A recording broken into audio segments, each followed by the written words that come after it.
গল্পের শুরুতেই দেখা যাবে টিপ গীতাকে বলছে, চলো না গীতা, আমরা একটা গেম খেলি।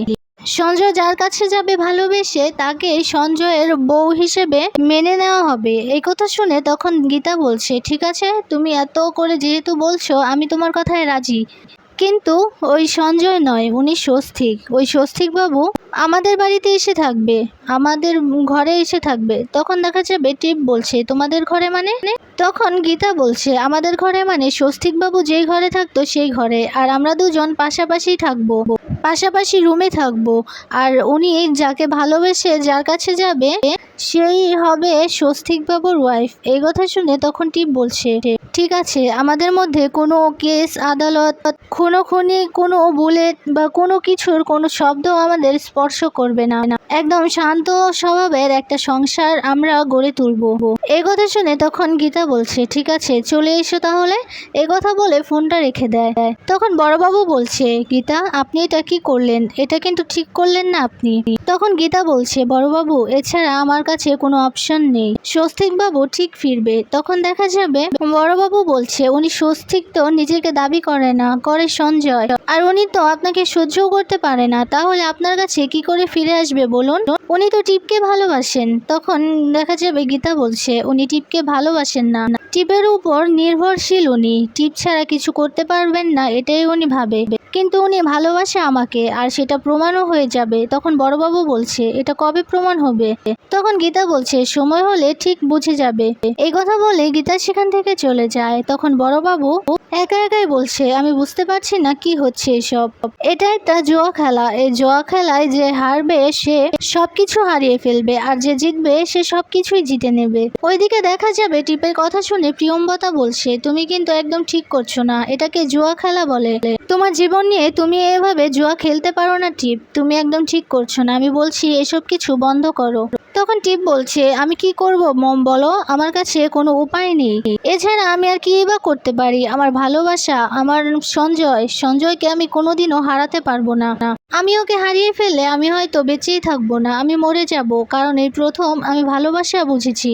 তাই আমি তোমাকে বলছি, তোমাকে হাত জোর করে বলছি মম, তুমি আর আমাকে বাধা দিও না, তুমি মেনে নাও না। তখন দেখা যাবে প্রিয়ম্বতা খুবই আপসেট হয়ে পড়ে টিপের কথা শুনে। তখন টিপ সেখান থেকে চলে যায়। আর তখন প্রিয়ম্বতা দাঁড়িয়ে দাঁড়িয়ে চিন্তা করতে থাকে, টিপ এগুলো কি করছে। ওইদিকে দেখা যাবে টিপ কান্নাকাটি করছে আর বলছে, সঞ্জয়কে আমি কিছুতেই হারাতে পারবো না। আর ঠিক তখনই প্রিয়ম্বতা টিপের কাছে চলে যায়, গিয়ে বলছে, তুমি তাহলে তোমার ডিসিশন থেকে এক চুলও নড়বে না? তখন টিপ বলছে, না। তখন প্রিয়ম্বতা বলছে, তুমিও কিন্তু খুব ভালো করেই জানো ও সঞ্জয় না, ও স্বস্তিক। তারপরও এত কিছু কেন করছো বলো? ওখানে গেলে তুমি সবকিছু হারিয়ে ফেলবে টিপ। তখন টিপ বলছে, না মাম্মি, সবকিছু হারাবো না, আমি সবকিছু পাওয়ার জন্যই ওখানে যাচ্ছি। তবে আমি এই কয়েকদিনে আমি সঞ্জয়কে খুব ভালোবেসে ফেলেছি। আমি কিছুতেই ওই গীতার হতে দিতে পারি না আমি সঞ্জয়কে। হ্যাঁ, আমি জানি ও স্বস্তিক, আর সব প্রমাণ আমি পেয়েও গেছি। আর কোর্টে গেলে গীতা এটা অনায়াসে প্রমাণ করে দেবে ওই যে স্বস্তিক। তাই আমি কোর্ট কাছারি করতে চাচ্ছি না মাম্মি, আমি সঞ্জয়কে খুব ভালোবাসি, খুব। আমি ওকে ছাড়া বাঁচবো না। এই কথা বলেই কাঁদতে কাঁদতে প্রিয়ম্বতাকে জড়িয়ে ধরে। আর তারপর দেখা যাবে গীতাদের বাড়িতে যাওয়ার জন্য টিপ তৈরি হচ্ছে, আর তাকে তৈরি করিয়ে দিচ্ছে তারই দুই বোন। টিপের দুই বোন টিপকে দেখে বলছে, তোকে খুব সুন্দর লাগছে রে দিদি, তুই কিন্তু এটা একটু বেশি বেশি করে ফেলছিস, এটা না করলেও পারতি। ওইদিকে দেখা যাবে গীতাকে সাজিয়ে দিচ্ছে মেহেক আর এলিন। আর তখন দেখা যাবে গীতা সিঁদুর পরতে গেলে তখন গীতার হাত কাঁপছে। এটা দেখে মেহেক বলছে, কি হলো গীতা বৌদি, তোমার হাত কাঁপছে কেন? তুমি তো শিওর যে ওটাই আমাদের ছোটদা? আর তুমি তো এটা প্রমাণও করে দিতে পারো, সব প্রমাণই তো আছে, তাহলে তোমার হাত কেন কাঁপছে? তখন গীতা বলছে, হ্যাঁ, আমার সব প্রমাণ আছে, উনি যে স্বস্তিক বাবু। আর তখন মেহেক বলছে, তাহলে এত বনিতা করো না। এই কথা বলে মেহেক সিঁদুরটা পরিয়ে দেয় গীতাকে। তখন দেখা যাবে মেহেক তো ভীষণ খুশি। তখন মেহেক বলছে, আচ্ছা, ছোটদা ভাই কি আসবে? তখন দেখা যাবে গীতা নিজের স্মৃতিতে হাত দিয়ে বলছে, আমাকে আমাকে সিঁদুর পরিয়ে দিয়েছিল তোমার ছোটদা ভাই, আমার স্মৃতি রাঙিয়ে তুলেছিল তোমার ছোটদা ভাই, কিন্তু এখন তার কিছুই মনে নেই। এ কথা বলে গীতা বিয়ের সব কথাই মনে করতে থাকে।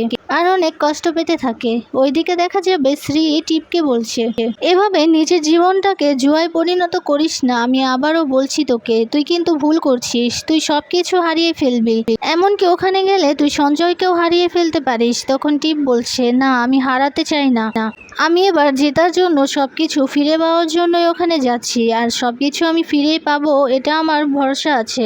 তখন দেখা যাবে টিপের বোন বলছে, আমার কিন্তু তা মনে হচ্ছে না, বিষয়টা কিন্তু খুবই কঠিন মনে হচ্ছে। তখন টিপ বলছে, যত কঠিনই হোক না কেন সঞ্জয়কে পেতে আমি সবকিছু করতে পারি, কারণ সঞ্জয় আমার একমাত্র ভালোবাসা। ওর প্রতি আমার যে ভালোবাসাটা সেটা এভাবে হারিয়ে যেতে পারে না। তখন দেখা যাবে টিপের ছোট বোন টিপকে ধরে কাঁদতে কাঁদতে বলছে, দিদি তোর যদি কোনো ক্ষতি করে দেয় ওরা। তখন প্রিয়ম্বদা এসে বলছে, না আমার বিশ্বাস গীতা যেখানে আছে সেখানে আমার টিপের কোনো ক্ষতি হতে পারে না। আর টিপ তোমার লাগেজ আমি গুছিয়ে দিয়েছি, চলো এবার বেরোতে হবে তো।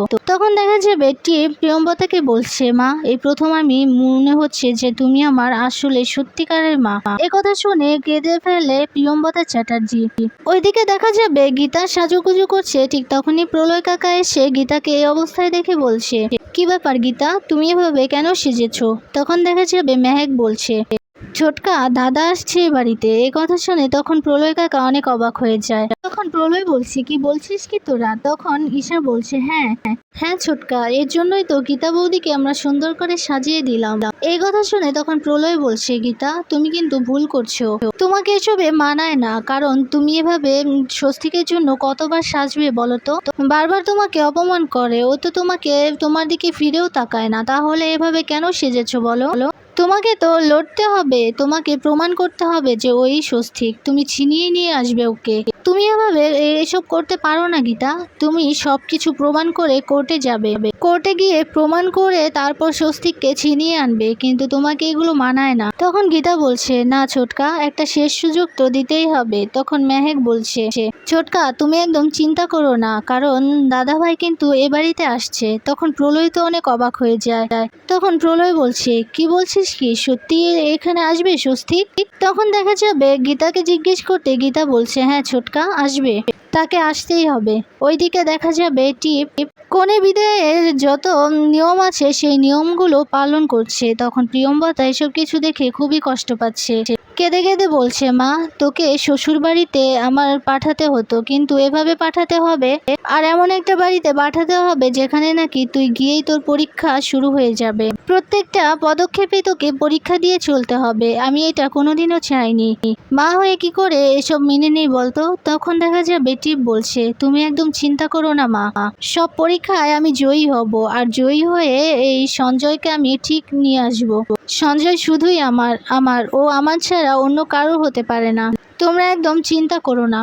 এই কথা বলে তখন সঞ্জয়ের দিকে তাকিয়ে বলছে, কি সঞ্জয়, ঠিক বললাম না? তুমি তো আমার, শুধুই আমার, তোমাকে আমি ভীষণ ভালোবাসি, আমার থেকে তোমাকে কেউ আলাদা করতে পারবে না। ওইদিকে দেখা যাবে গীতা প্রলয় কাকাকে বলছে, হ্যাঁ আসতেই হবে স্বস্তিক বাবুকে। আর ছোটকা, আমি না মেয়ে হয়ে একটা মেয়ের কষ্ট এভাবে দেখতে পাচ্ছি না। টিপ টিপ স্বস্তিককে খুবই ভালোবাসে, ওর চোখেও এখনো সঞ্জয়, কিন্তু ওর ভালোবাসাটা মিথ্যে না, তাই আমি ওকে একটা সুযোগ দিতে চাই। ওইদিকে দেখা যাবে প্রিয়ম্বদা চ্যাটার্জি অগ্নিজিৎ মুখার্জিকে ফোন করতে অগ্নিজিৎ মুখার্জি ভীষণ রেগে যায়। বলছে, আপনি কেন ফোন করেছেন? ও আচ্ছা, তার মানে আপনারা বুঝতে পেরেছেন যে আপনার মেয়ে একটা অহেতুক বায়না করছে, সে বায়নায় ও জিততে পারবে না, সে বায়না করলে সেগুলো পাবে না, আর ও যে স্বস্তিক মুখার্জি সেটা আপনারা বুঝে গেছেন, সে কারণে এখন আমাদের কাছে কোঅপারেট করতে চাইছেন। আপনি কেন ফোন করেছেন বলুন? আপনার সাথে কথা হবে আমাদের কোর্টে, এভাবে ফোনে কথা হবে না আপনার সাথে। আমার বৌমা ঠিক প্রমাণ করে দেবে ও স্বস্তিক, আর সব প্রমাণও জোগাড় হয়ে গেছে, এখন শুধু কোর্টে যাওয়ার পালা। তখন দেখা যাবে প্রিয়ম্বদা বলছে, আরে থামুন, আমার মেয়ে আর মেয়ের জামাই আপনাদের বাড়িতে যাচ্ছে, সেই খবরটা দেওয়ার জন্যই কিন্তু আমি ফোন করেছি। এই কথা শুনে তখন অগ্নিজিৎ মুখার্জি বলছে, মানে কি বলছেন কি আপনি? আপনার মাথা ঠিক আছে?